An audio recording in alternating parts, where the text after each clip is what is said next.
Okay, are we rolling? Yeah, usually they announce that it's recording, but okay. As long as the red dot is on your Yeah, side. Okay, I think you're good. Yeah, I didn't see the acknowledgement, but yeah, but maybe all they've right. taken that out. Hello, everyone. This is Tina Andrews from the Parent Information Center. Thank you for joining us. If you are joining us in person or if you are watching this afterwards, we really appreciate you taking the time to watch. I know it's been a little bit since our last Family Leadership Network training because we did have the summit and summer and all of that. So we're very excited to welcome you back and to start our monthly family leadership training and our learning communities again. Tonight we have some guests from the University of Delaware. We have Alicia Fletcher. She's worked with the Center for Disability Studies since May of 2020.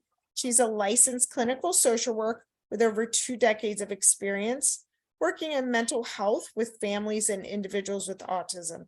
So she brings that expertise to the DNEA to help the network meet the unique training and technical needs of different professionals who work with individuals with autism throughout the state.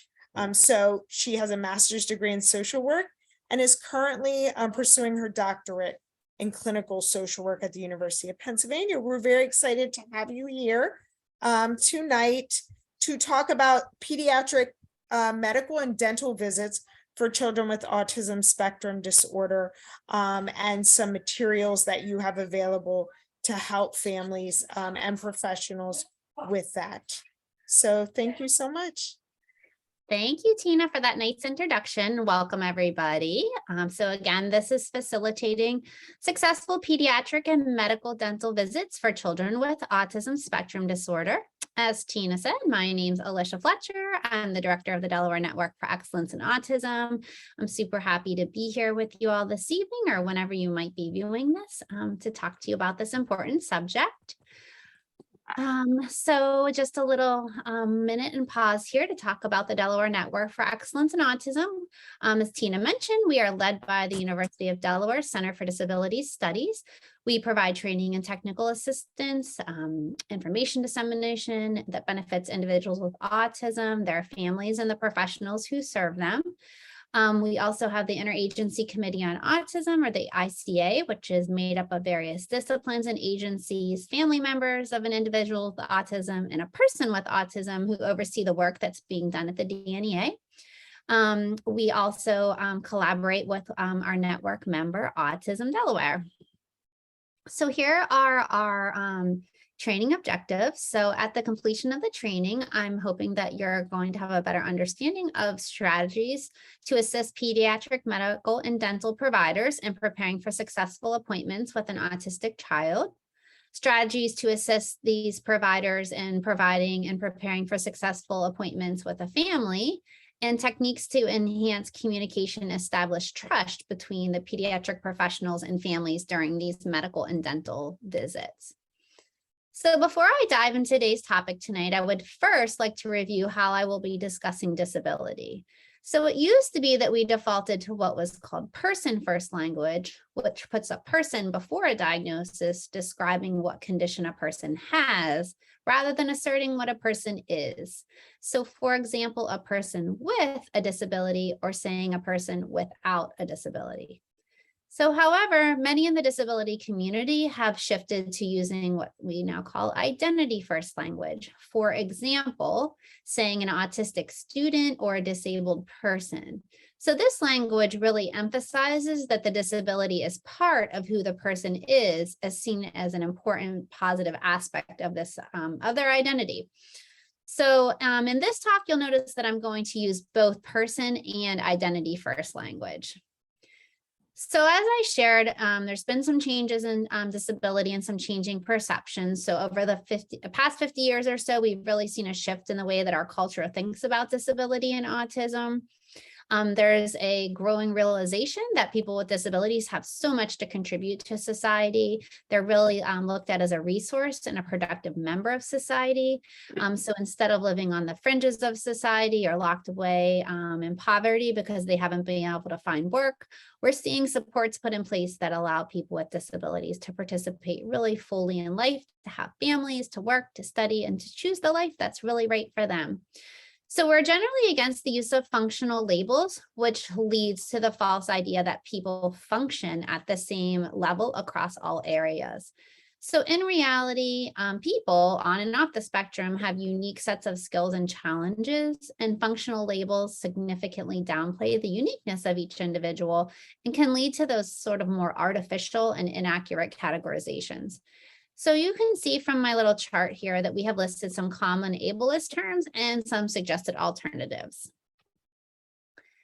So let's talk a little bit about autism. The prevalence rate, according to the CDC, is currently 1 in 44 children. Autism is 4 times more common in boys than girls. We don't really know what's causing this increase in prevalence, but it could be due to changes in how children are identified, diagnosed, and served in their communities, as well as the continued reductions in racial or socioeconomic disparities. So research also shows that after controlling for these variables, there's still increasing prevalence rates. So we want to spend some time discussing the core characteristics of autism and to base our discussion about how to support individuals with autism in medical settings. So in a study, a parent noted the diagnosis and characteristics are very different from person to person. In some situations, it's quite obvious that the person is autistic. In other situations, the person looks and acts typically. The parent further indicated that the importance of healthcare providers who have an understanding of autism and use strategies for dealing with some of these co-occurring mental health can really help with transitioning behaviors that may impact the person from being comfortable and able to successfully communicate their needs. So there's 2 core areas of development that differ in individuals with autism. Autism is characterized by differences in social and communication in a demonstration of restricted repetitive patterns of behaviors. And these impact how individuals function across all settings. So some social interaction needs are related to peer relationships with difficulty initiating and maintaining conversation or taking turns in conversation. Many autistic people struggle with joint attention or that ability to share focus on an object or area with another person. So that might be like something like following someone else's gaze or pointing a finger to look at something and have the other person look at it and kind of share in that enjoyment of looking at the same thing. We can see difficulties with emotional reciprocity, as well as initiating, maintaining, and responding to communication attempts. Understanding nonverbal gestures such as hand signs, like facial expressions, signals, nods can also be difficult to interpret. During social interactions, people with autism may make too much or too little eye contact. There's also this general misconception that people with autism do not want to friends or to have friends, and this is really very much quite untrue. People with autism desire friendships, but don't always understand or demonstrate the same social skills as their peers in order to kind of make and maintain those friendships. So some areas of need related to communication skills can be language development, slowing or not progressing. A child with autism often might not reach those developmental milestones related to communication. Echolalia is that repeating of phrases or words, and it can be in the form of repeating a question instead of answering it or excessively reciting from movies, cartoons, commercials. Expressive communication is that time it takes to put thoughts into words, and that can also be affected. That last bullet there is kind of referring to the fact that individuals can use varied communication methods. So they might communicate using augmentative or alternative communication devices, often abbreviated AAC. the Picture Exchange Communication System, or PECS, and also any kind of gestures, switches, or other method of communication. Another thing to consider is that autistic individuals may also have difficulty understanding sarcasm or wit or metaphors. So it can be difficult to distinguish between a speaker's intended meaning and what they actually say. So telling someone to take a seat, for example, could really be interpreted as picking up that chair instead of sitting in it.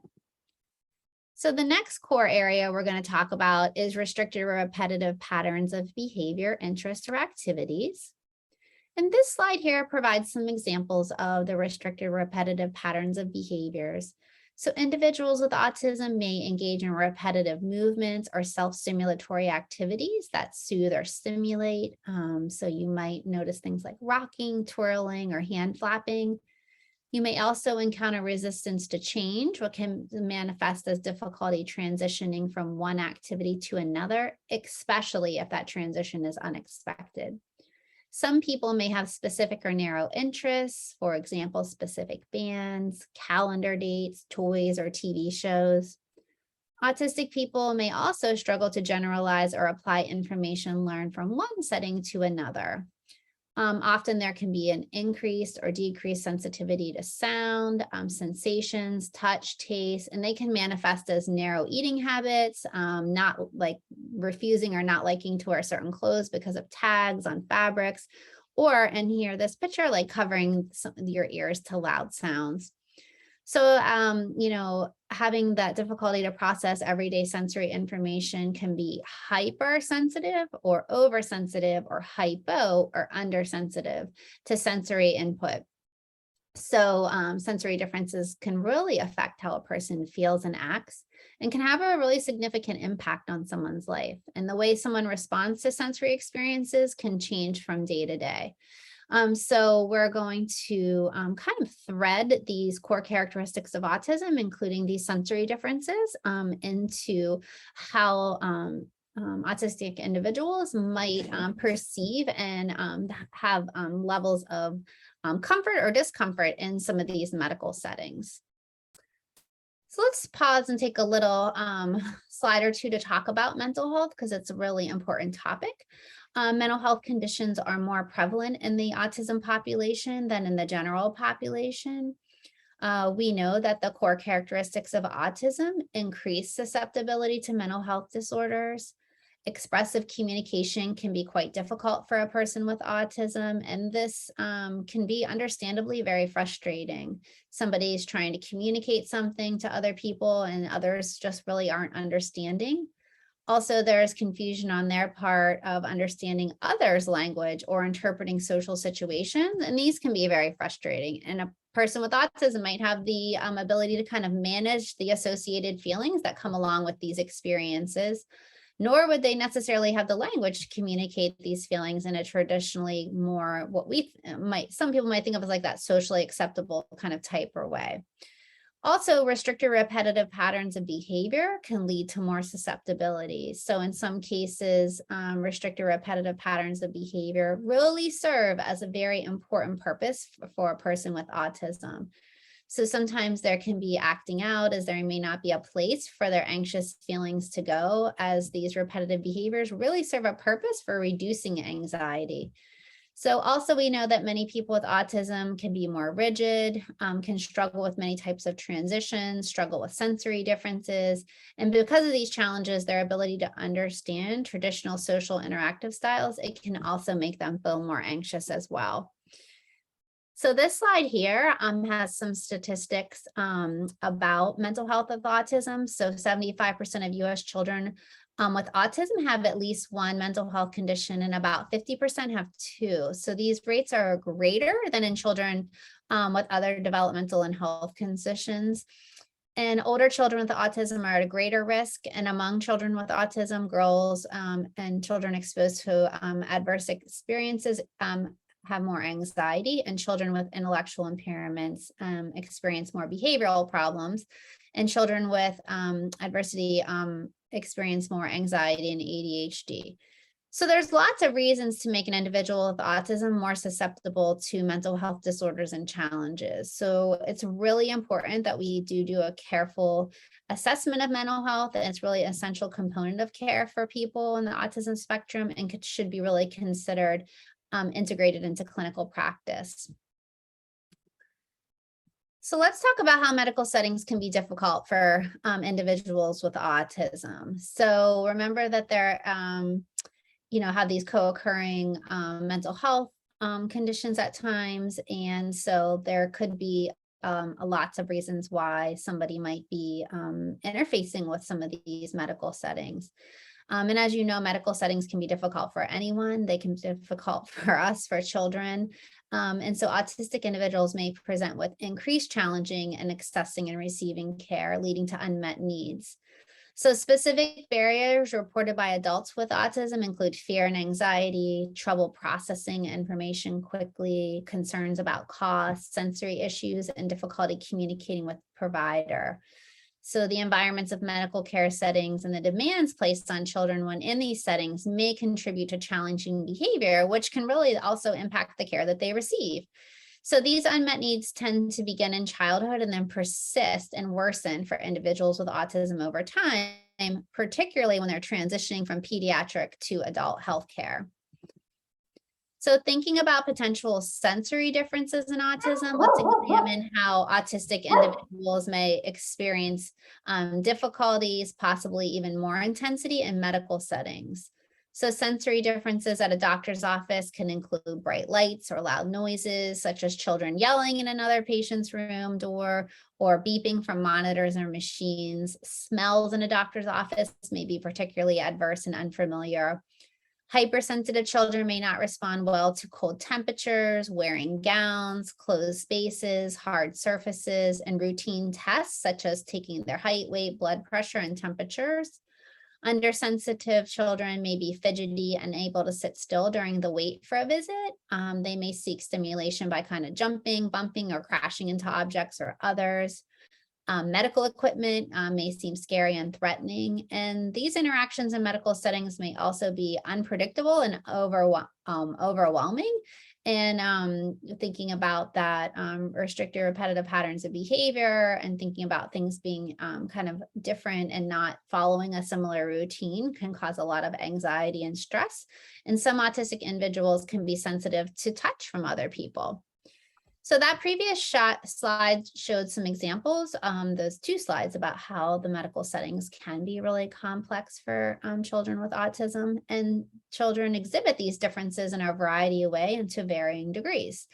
So these differences in processing and managing medical situations can lead to behavioral challenges. Individuals with autism struggle with different aspects of their behavior. However, along with these challenges, they really bring gifts and unique individuality that only they could bring because of their autism. So I'm hoping that we can sort of shift away from focusing on deficits and looking more towards strengths. So the perception a lot of time is that children with autism won't or do not want to or do what you're asking them to do or participate in a way that you're expecting them to, when actually because of their differences, they actually struggle with that and maybe can't do it. So when we relate to a medical setting, this perception shift, helps us to view behaviors differently and to understand that we as family members, providers have the power to put supports into place that can teach children what to do and expect when providing a means for communication. So parents of children with autism report that healthcare providers can promote positive experiences during medical appointments. And ultimately, this helps everybody get the care that they need. So as we discussed, individuals with autism also have difficulties accessing healthcare due to many barriers, including behavioral and communication. This can really result in detrimental delays and difficulties in receiving preventative and acute care. So if we identify why interfering behaviors occur in medical settings, then we can develop and implement interventions systematically. In order to allow for more autistic individuals to access care and decrease stress on the patients and families, we want to talk about evidence-based and autism-informed care based on the autistic individual's strengths and needs. Similarly, the key principle of providing patient and family-centered care is to apply and result in an optimized healthcare setting, patient satisfaction, including delivering care for the person, not the condition, and understanding the patient in the context of their family, cultures, values, and goal. So research indicates that families report frustration in accessing and collaborating for their child's medical care. Therefore, it's really important to consider the family and patient perspective, as well as respect their insight into the best way for them to receive care. Similarly, enabling child communication, provider understanding and flexibility, and parental preparedness can help promote positive experiences.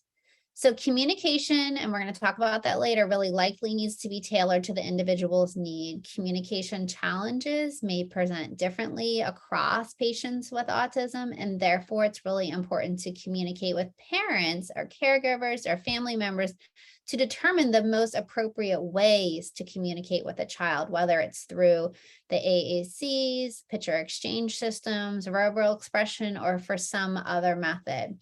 So we're going to be reviewing one specific communication tool just in a minute here.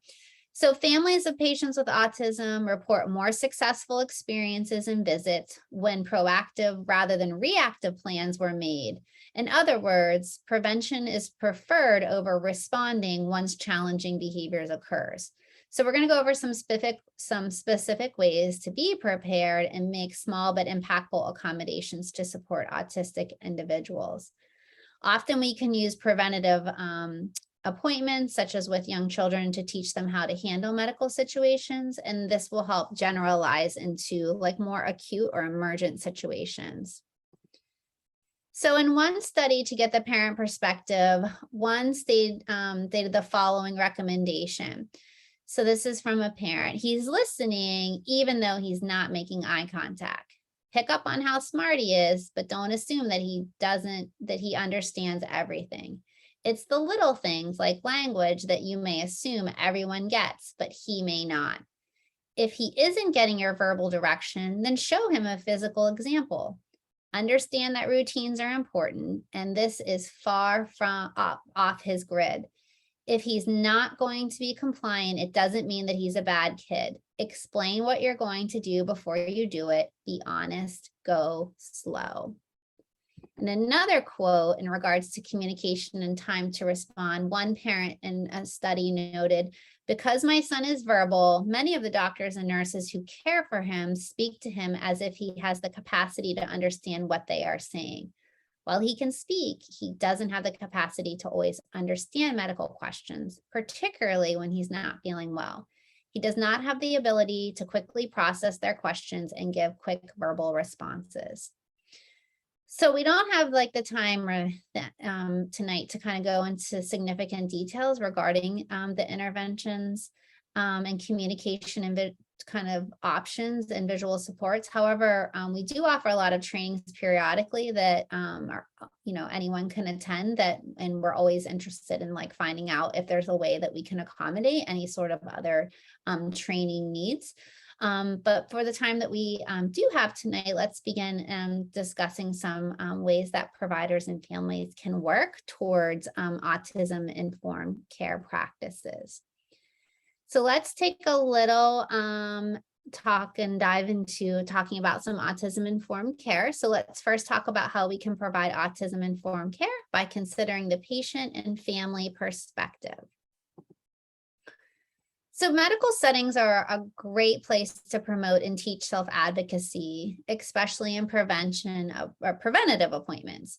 Children with disabilities are truly experts on their disability and can offer insights into the best way for them to receive care.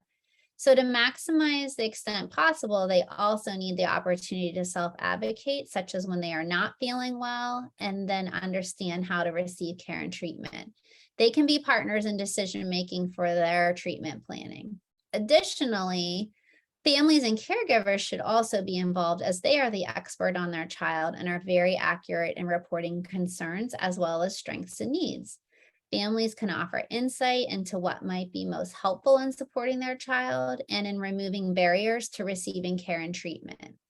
It can be helpful to view the parent or caregiver as the child's kind of like translator, as they can share important information about what might be the child's baseline. One of the simplest and most helpful approaches, as reported by parents and healthcare providers, was listening to the parents prior to and during appointments. Similarly, families and caregivers should feel more empowered to advocate for their autistic child. Now let's talk about considering and addressing communication needs in autism-informed care. So as I mentioned, some children with autism may never develop speech and language skills. And for these children, the goal may be learning to communicate using gestures such as sign language. For others, the goal may be to communicate by means of symbol systems, which in pictures are used to convey thoughts. Symbols systems can range from picture boards or cards to sophisticated electronic devices that generate speech through the use of a button to represent common items or actions. It's also important for children to be able to use their preferred method of communication. So that could include the AAC, PECs, or other devices or applications. So this slide kind of highlights the importance of making sure that you have the child's preferred method of communication. So that's what they're most familiar with. So next, let's talk a little bit about the importance of visual supports. So visual supports are concrete cues that are paired with or used in place of verbal cues to provide individuals with information about routines, activities, behavioral expectations, or skill demonstration. So visual support can mean a lot of different things. They can include pictures, written words, objects, arrangement of the environment, visual boundaries, schedules, maps, labels, organizational system, lots of different things. And they're really powerful because they help someone understand the physical environment, understand expectations, and create consistency across environment. Often anxiety-provoking settings and situations can further impair communication, increase self-stimulatory behaviors to cope, and increase other behaviors to attempt to escape the situation. However, using visual supports can really help facilitate an understanding between a child and their provider. So in addition to visual supports providing concrete expectations and steps for procedures, they're also showing what is maybe attainable and how a situation might end. So in autistic children's skills and understanding and using visual supports for communication and other environments such as home and school are easy generalized to the healthcare setting. So if children already are using first thens or using visual schedules or school at home, it's a really easy way to transition this and to generalize that into the healthcare or dental setting. Ultimately, visual supports help to address the triggers to behaviors and prevent or decrease behaviors from occurring. They also provide an alternative means to communicate for the child aside from their challenging behaviors. So if children understand the what, the when, the where, the how you're supposed to do something, there's a much higher probability that the child will engage in what they should be doing. Visuals help provide some of the information that may be missing or not understood when information is only provided verbally. So according to a study that surveyed 50 health professionals from 12 clinical areas in a hospital and community were consulted for their views on introducing kind of using these visual symbols in healthcare settings. The use of visual symbols with the involvement or parent of caregiver could help make an unfamiliar encounter less stressful for these children and more productive for health professionals. So there's been a lot of study and research, including this qualitative study that talks about how this can be really so important and helpful in medical settings. So now we're going to discuss communicating visually in pediatrics project and tool. So the Delaware Network for Excellence in Autism is providing free copies of this book to medical providers in the state of Delaware. Communicating visually in pediatrics is an excellent tool to facilitate communication and understanding for autistic individuals. So again, the research supports that slowing down verbal communication, using visual aids, and explaining exam steps can improve perceived communication between the procedure and the child, while also making medical procedures kind of less adversive. So the main categories of this book, and I'm going to show you a little bit, are divided into communication boards, vital signs, outpatient office visits, inpatient, outpatient procedures, and dental procedures. So we developed a video for medical providers that can kind of get a little bit of an understanding and an idea about the Communicating Visually in Pediatrics project and what this presentation is about and ways to support autistic clients in medical settings. So it's only a few minutes long. I'm going to go ahead and play this for you so you can see what's on there. This short video was produced by the Delaware Network for Excellence in Autism team at the University of Delaware's Center for Disability Studies. In this video, we will talk about the importance of using visual supports in medical settings for individuals with autism. Autism is characterized by two core characteristics: social communication needs and restricted and repetitive patterns of behavior. People with autism also often have sensory differences, making sights and sounds more difficult to process. Because of these needs, medical settings can be overwhelming and confusing to people with autism. Visual supports help clarify expectations in medical settings by making foreign concepts like medical procedures more predictable and understandable. Autistic individuals respond well to visual supports. This evidence-based practice can help make it easier for people with autism to understand medical procedures. By visually displaying the stages and steps involved in a medical procedure, called a visual task analysis, medical professionals can help reduce patient anxiety. When using visual supports, the order of events should be reviewed slowly, using concrete language, and by pointing to each stage of the procedure. When feasible, using modeling to demonstrate what will occur is also helpful. The DNEA supports medical providers in integrating the visual communication book, Communicating Visually in Pediatrics, from the American Academy of Pediatrics into their practices. The book is designed to help children with complex communication needs understand common medical procedures.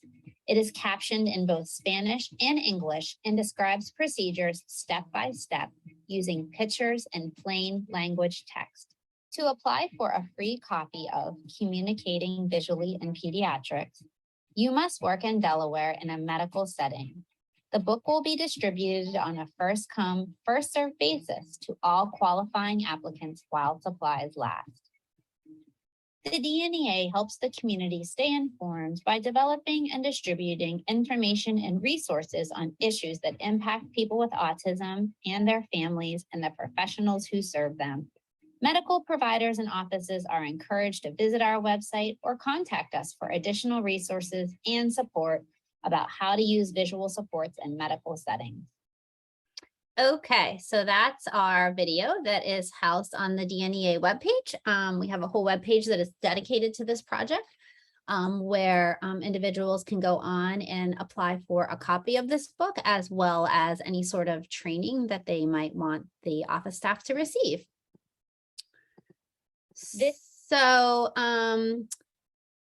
The book is really nice. It has the spiral bound. I don't know if you can see where I'm moving this to. The pages are easily able to kind of be wiped off. It starts with communication boards, and these boards can be helpful as providers are beginning appointments to establish rapport and kind of that predictability. So just because the child might use verbal language to communicate doesn't mean that they cannot benefit from using the visual support to learn and communicate. So you can see each one of those. There is a communication board in the book that corresponds to what will I do? How are you feeling? There's a keyboard with just the letters so that words can be spelled out.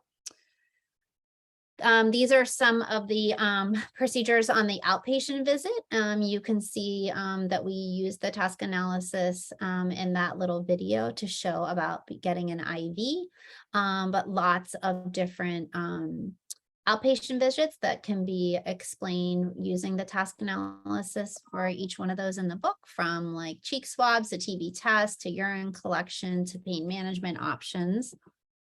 There's also the dental procedures that are in the book are about brushing your teeth, dental cleaning, a dental x-ray, dental filling, and tooth extraction. So we put a little snippet in here to show what that looks like. And then some more on here about different inpatient, outpatient procedures. It really does cover quite a bit, and it is also nice because it has quite a bit of utility from labs to walk-in clinics to hospitals to outpatient to pediatricians' offices. So the book has really great utility to be able to support numerous types of medical procedures and tests. Also in the back of the book, we have a sticker that we have added to the book in the back. That is an how-to that is really kind of focused for parents. So the headings on this sticker are getting started and using the book for families before the appointment, and the last heading is suggestions during the appointment. So families are able to access this book soon in all of the Delaware libraries, as well as the Delaware Technology Assistance Centers, which are part of CDS. We also encourage family members to let medical providers know that they can apply to receive a copy of this book and training about how to use the book to really be able to be supportive to their clients and individuals who might need this sort of support. So lots of good information in the book, lots of really great ways to have medical providers using this in multiple settings. And again, more information for providers on how they can obtain a copy of this book is located on the DNEA webpage. There's one of our menus has a subheading for training for medical providers. So now let's kind of conclude this section by discussing some additional practices and ways that that people can prepare by offering accommodations to make appointments run more smoothly for everyone. So there's lots of things besides having this amazing book in a practice that providers can do to set up the environment for success. So making small, manageable physical changes to the environment can have kind of quite a bit of a payoff in preventing behaviors from being triggered, and can set a positive tone for the appointment. So first, you might consider adding the option or question when scheduling an appointment to ask if any accommodations are needed or if there are any considerations to help the appointment run more smoothly. Limiting wait time is important. Remember, waiting can be one of the most challenging situations for autistic children. If possible, provide a calming and soothing activity, more sensory friendly environment, and sensory items to do during the wait can be effective. Reserving some appointments during the quietest time of the day, such as right in the morning or first in the afternoon or after lunch, can also be really helpful. Visits, posting visuals of expectations for waiting rooms and areas such as pictures and other signs and labels can be helpful. Setting designated boundaries in separate areas with visual support. So that good old handy blue painter's tape, to show where someone's body might be or not to be. Decreasing stimulation, so light, sound, sense, having, view and proximity to other patients, maybe like a waiting room that is an exam room that can be used for that purpose. Having the communicating visually in pediatrics tool ready, along with other sensory items or reinforcers that can be earned at the end of the appointment. So some children may need more frequent and immediate, while others might be able to kind of delay that to the end of the appointment. And also, maybe figuring out what exactly is reinforcing, like not everybody might feel like receiving a sticker is like reinforcing because they don't really, kind of buy into that or feel like that's a value to them. So there are other accommodations that can be put into place to help all patients and especially those with autism. Set expectations at the beginning of the appointment, integrating choice-making opportunities and engagement. So for example, allowing the child to look at the thermometer before using it or choosing what happens next. So do you want to do your height or you don't want to do your weight? For some patients, starting with the least intrusive procedure may be helpful to build on to more intensive testing. Consider potential overstimulation, limit the number of staff in the room, dimming the lights, using simple phrases and language. Like in the video, it really showed about speaking really slowly and limiting how much words you're using and modeling anything that you can on yourself. Use calm and neutral tones, avoiding those idioms and speaking succinctly in concrete terms. Remember the example of like picking up the chair, allowing some processing time. So if you're asking a question, really allowing those 5 long seconds for someone to receptively understand the question and expressively be able to answer. Having only one person speak at a time and giving directions. And really don't assume that because they're a child, they may not be communicating verbally, they don't understand what you're talking about. Make sure that there's you having the book handy, talking to parents about preferred methods of communication, talking about planning for breaks, maybe coming back or allowing the parent to have a break with that procedure to stop. So just, trying to think about that.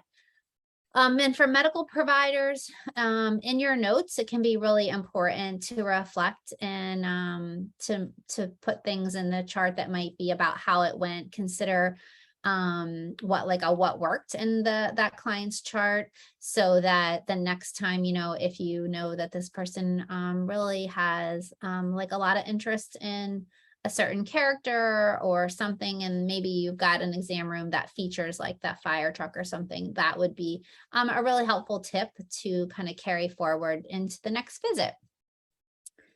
So now I'm going to move on and talk a little bit about the evidence-based practice of using a social narrative, because this can be a really helpful tool that you can use. And social narratives are aimed at helping learners adjust to changes in routines and adapt behavior based on the social and physical cues of a situation, or they can be used to teach specific social skills or behaviors.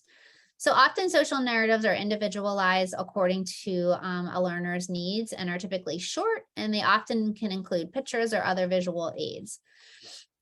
So it's really written from the perspective of the person, so in the first person, and it can incorporate pictures or words that are developmentally appropriate for that individual.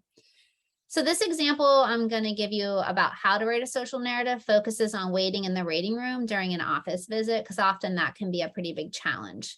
So this social narrative would be something that is read and worked on prior to the medical visit, and then right before you're going in, and then maybe even something that you might read or review while you're waiting.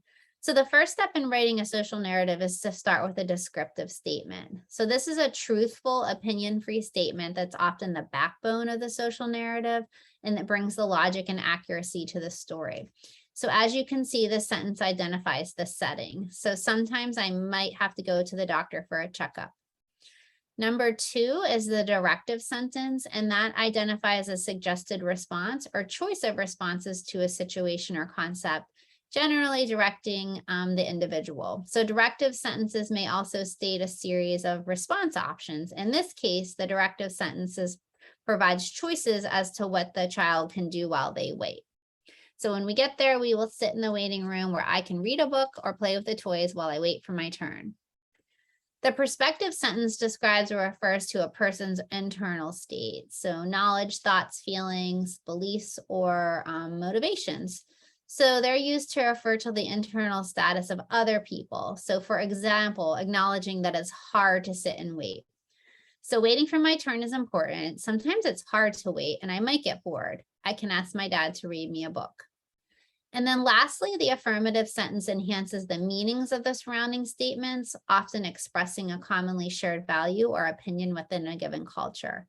Specifically, the sentence is meant to stress an important point or reassure the child. Our example highlights the important point that it's important to visit the doctor and the child has a choice of options while waiting. So it's important that I visit my doctor. Knowing what I can do while I wait makes it easier for me to wait my turn. So here's the social narrative about visiting the doctor and waiting to be called back. So this is it all together. Sometimes I might have to go to the doctor for a checkup. When we get there, we will sit in the waiting room where I can read a book or play with the toys while I wait for my turn. Waiting for my turn is important. Sometimes it's hard to wait and I might get bored. I can ask my dad to read me a book. It is important that I visit my doctor. Knowing well I can do what I wait makes it easier for me to wait my turn. So again, social narrative, and you can see that I've got one in there, a little picture of that has the words. It's not going to have time to kind of jump off and share it with you. But just the idea that this gives like a really good information as to what the expected behavior is, what the choices are, and why the person is kind of in that setting and why that's important. So this is a video social narrative that can help prepare a child for getting an X-ray. So the child will learn what to expect prior, during, and after getting the X-ray. So I'm just going to play a little bit of this so you can get the general idea. Today I'll get an X-ray. An X-ray is a picture of the inside of my body. I will have to wait before my X-ray picture. I will try to sit calmly. A hospital helper will take me and my family to the X-ray room. The hospital helper will tell me what will happen. I will not be surprised. Sometimes my clothes mess up the X-ray pictures. A hospital helper may ask me to wear hospital pajamas. The X-ray room has big machines. These machines take pictures of the inside of my body. It will not hurt. It will be okay. My family will put on special clothes or blankets. I may wear some too. These clothes are very heavy. They will not hurt. Then I will need to sit very still. I will try and sit still and listen. Everyone will feel happy when I sit still and listen. I might put on more heavy clothes. It will be okay. If I feel nervous or worried, I can ask for a break. So we won't have time to watch this whole thing, but you kind of get the general idea of how extremely helpful that can be in explaining what is expected, what's going on in all these settings, why these things are happening, and who certain people are around someone. And here's another one that Children's Hospital puts out about how to get a video EEG. So it's that sort of step-by-step description of what the child can expect during that test. I'm not going to have time to play that one either, but just the general idea that social narratives can be stories that are written, and sometimes you can find ones that are related to different medical tests. So we discussed quite a bit in a short amount of time. I realized that. So let's talk about some resources. I divided them up into online autism resources, online medical resources, and then some Delaware resources. And then we'll end with just a few things about the DNEA. So here's a few online resources that you might want to keep handy. There we are, Autism Delaware. I'm sure a lot of you folks are aware of some of these. They offer family navigation and support, adult vocational services, workshops, recreational, and some groups. The Affirm models provide additional learning opportunities to dig deeper into content and evidence-based practices. So if you really want to know a lot more about visuals, social narratives, you can go on to Affirm, and they have wonderful modules that you can take a deeper dive and learn more.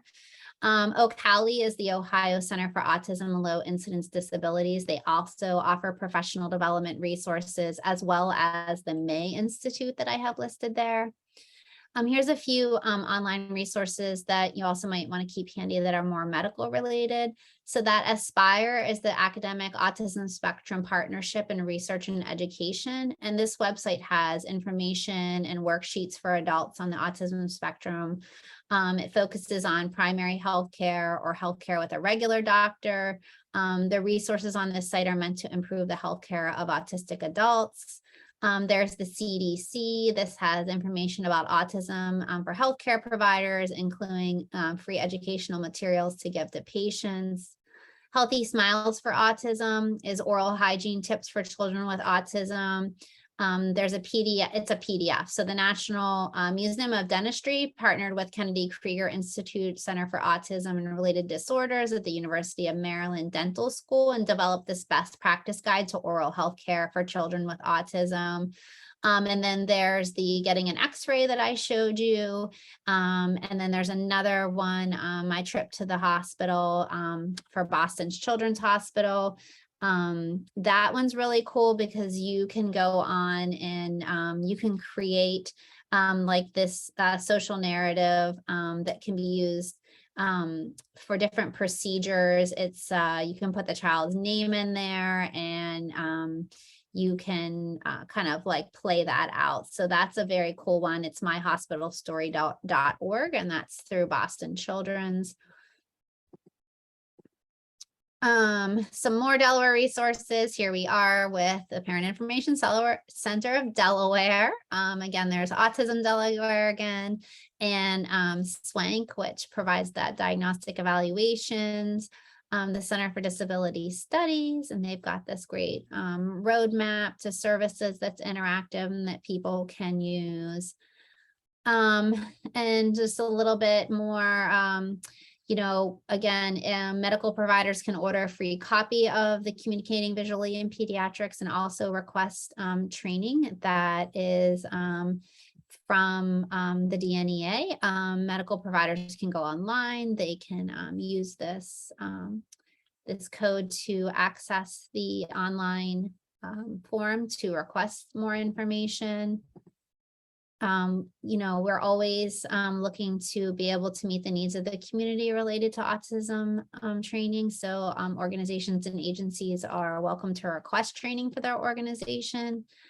We also have free resource guides that are available online. These are also available for those professionals and families in Delaware that they can be ordered and we'll send them to you for free. Lots of great topics in different areas that we're constantly trying to develop and update. We have training videos that are online that are really helpful, similar to the one that you watched today about our medical project. We have a calendar online that we are always encouraging folks to kind of check out as far as attending different statewide trainings and opportunities that we have. We have a pretty cool one coming up on December 14th. It's approved for 1.5 NASW credit hours, and it's supporting your child with autism during the holiday season. And I'm coming across the finish line here with, I think that Tina has the evaluation link that we would make available to anybody who would like to view this as far as giving us some feedback about what you thought about the training. And I thank you so much for attending. I think Tina, I got in the right minute or so here before 7. You did. You took it right up there. I'm talking as quick as I can, but not as so fast. I hope that couldn't keep up. It's a lot of information for 1 hour. So if anyone has any questions, I'm happy to kind of stay and answer for a minute. Well, thank you so much for all the information. So much information there. This presentation will be available to you guys. We did record it. So if you joined us a little late or you just would like to review the information again, the link should be available by tomorrow. I'll have to check though, because it does get put sometimes on YouTube or has to be processed to put closed caption on it and everything. But either tomorrow or soon, and just let me know if you want to view that. Also, we have our learning community tomorrow at noon, and I have so many questions, and I would like to hear what families are doing in terms of preparing their children for medical visits, for dental visits. It's something that we have struggled with here in my home. And some of the ideas you gave and examples in terms of social stories. I have used social stories with students before, but you know, for our families with limited resources or with disabilities themselves, just trying to think through what that might look like. And then just how the family and the provider can collaborate in this. Because I know, especially right now, a lot of families are saying they have very limited time with their providers. And it feels a little rushed as a lot are overwhelmed right now. Even just getting an appointment with a provider can be challenging in Delaware. So, you know, what does this look like in reality when, you know, people are rushed and families might not know how to do this and need a little more education and kind of tutorial. So we will discuss that tomorrow at noon, and I hope you guys can join us and contribute your ideas or your experiences of what that looks like or what you think might be beneficial for families. Yeah. No, I'm looking forward to kind of revisiting this conversation tomorrow. Yes. And then you said the book will be available. Is the book available right now at libraries, or it will be? It's getting there. So we're very close to getting them into like mailing envelopes and trying to get them out the door. It's but they are going to be located in all Delaware libraries. And we also have you know, postcards and things that we try to make available so that if family members who know about it, that with working with providers who don't, they can like tangibly say, like, you should check in with the DNEA. They've got this, you know, this tool that you can use. They have training available. I mean, we're willing to do, you know, like lunchtime training with medical staffs, or kind of go into different and talk about sort of like what the video is. I know that they are like time limited, but the idea of like, how do you use this? How do you use this tool? How do you use visuals? What are they? Why are they important? What's modeling? That kind of thing. Does anybody have any questions? As I said, we'll go into much more depth tomorrow, but if you have a question tonight. No, I don't have a question, but I did join a little late, but I am excited to hear more about it. I'm gonna go on a website tonight to look at some more information, but I think this would be a great tool for me in my advocacy work that I do for the developmental disability and disability community. Yeah. Well, great. I just wanted to also say thank you. I came midway through, but I took pictures of the resources links, so I will be looking into them, and I look forward to watching the replay. Thank you again for all the information. Yeah, Thank thanks so much you. for the feedback. All right, guys. Well, thank you. Please visit the evaluation link if you haven't already. It should be in the webinar chat there. And tomorrow, as I said, it's at noon. It's our learning community. So anybody that is interested in this topic can join us and discuss, or they can just listen.